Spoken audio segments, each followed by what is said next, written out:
Hey guys, welcome back to another IPT2.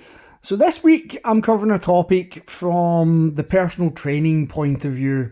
So we're now at the end of January, and back in the day when I was just a personal trainer, I had no other avenues of what I was pursuing in the fitness industry. I used to do this thing called Resolution Rescue. Now, I can't remember where I got the idea from. It's not unique to me, I didn't come up with it. But what I did come up with was the content for it. So, what was I actually trying to do? And really, the sole purpose of Resolution Rescue was that I was trying to help those people who were really struggling with their resolutions. Now, bear in mind, we are got a lot of people in the gym in January that say they want to lose weight, gain muscle, do this, do that. And by the end of this month, and this month being February, we probably won't see them again.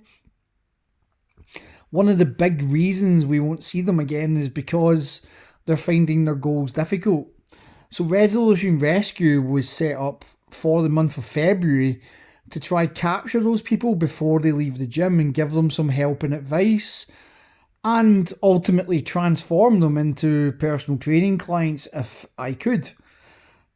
Disregardless of getting clients or not, it is a very good thing to always try help as many people as possible.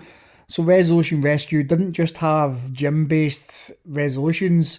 I had things for people who were trying to give up smoking, cut down on alcohol, and any other kind of goals that were popular that year. I would have some information for them. So, take for instance, this year there's a lot of people wanting to get into HYROX. So, it might be worth having some information on what they could do to kind of get themselves there and get themselves in the kind of shape they need to be in. And when I say shape, I don't mean weight loss or whatever else. I mean competition shape. So, what are the big things you could do for a Resolution Rescue?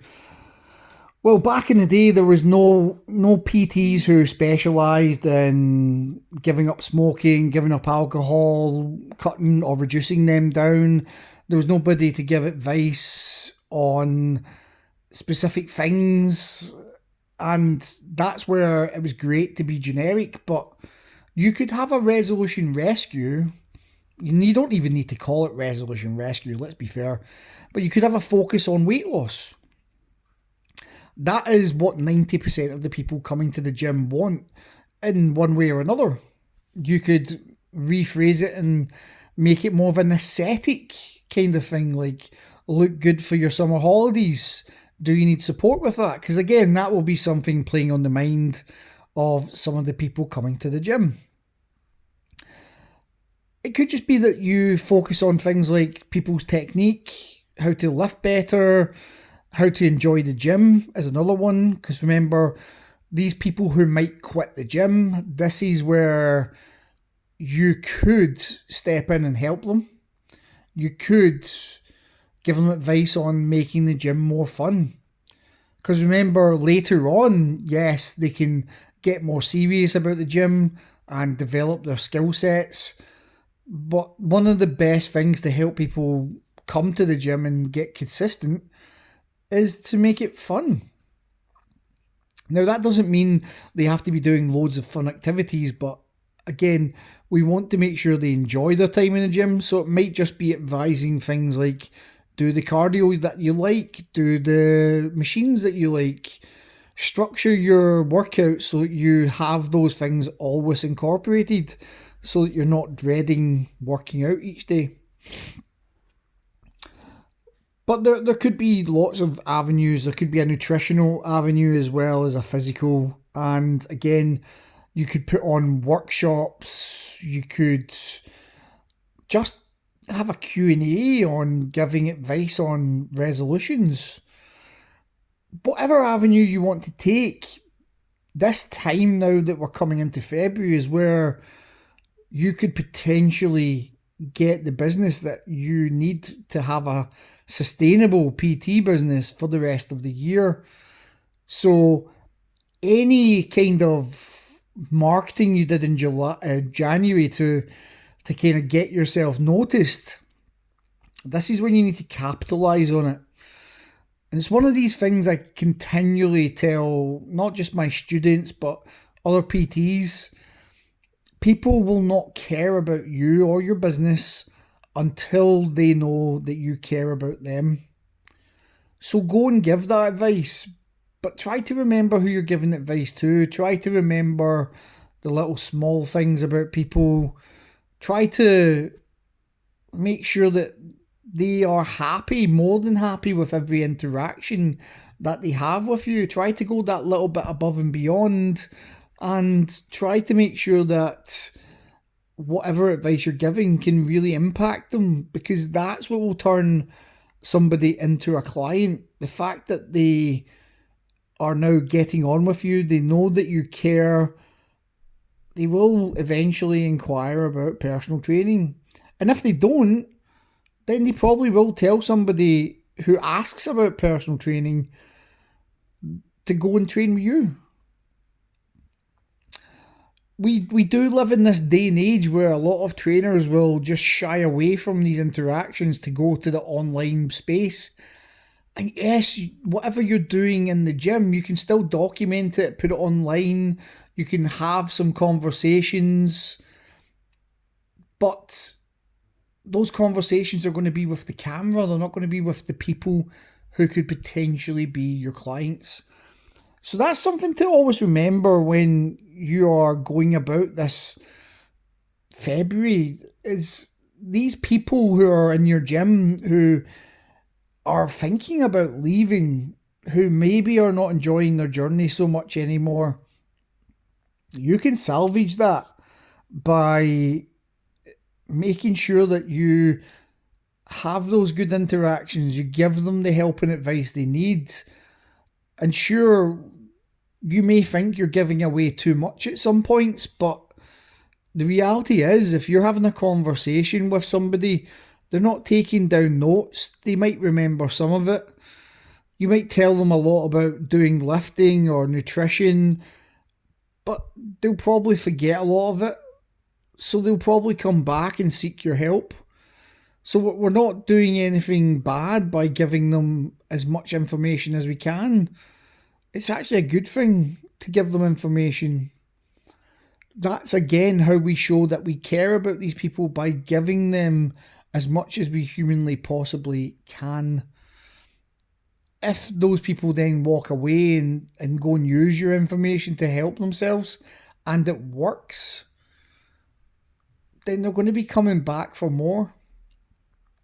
You can't explain a whole nutrition plan to somebody in one conversation. You can't explain a whole workout to somebody in a whole conversation. You can't make an impact in somebody's life with just one conversation. There has to be multiple. There has to be programming. There has to be nutrition. There has to be more than just a conversation of advice. So don't be afraid to give people as much as you can.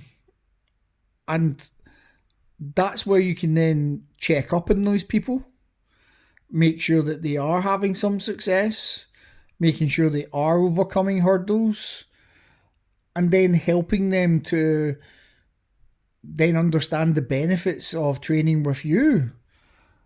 And sometimes that is getting them to jump into a class. Sometimes it's a taster session with yourself. But ultimately, if somebody has a resolution and they feel that they're failing, nobody likes to fail.